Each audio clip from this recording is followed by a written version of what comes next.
आज पहाटे जायचं होतं नगरला. सगळं आवरलं कारण आमची ना कॉलेजची निवड झाली होती महासांस्कृतिक कार्यक्रमासाठी महाराष्ट्राची लोकधारा.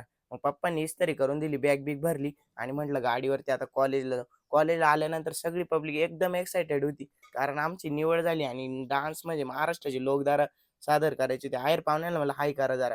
हाय केलं त्यांनी. मग गाडीमध्ये बसलो. सगळे एकदम छान प्रवास चालू झाला.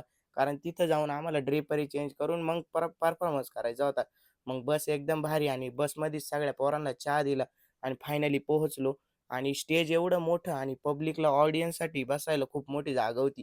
मग ज्याच्या त्याच्या वेशभूषे भूमिकेनुसार मेकअप मस्तपैकी सादर म्हणजे करून दिले आणि मस्तपैकी सगळे रेडी झाले. संत तुकाराम आपले संकेत भाऊ स्वतः झाले होते. खंडोबा, गणपती म्हणजे सगळं होतं महाराष्ट्राचे लोकदार. छत्रपती शिवाजी महाराज आणि आपला धनगरी लूक होता. सगळे रेडी झाले आणि कोरिओग्राफर म्हणे सगळ्यांना बघून घेतलं. मग स्टेजवरती आलो फायनली कारण कार्यक्रम आता चालू होणार होता. मग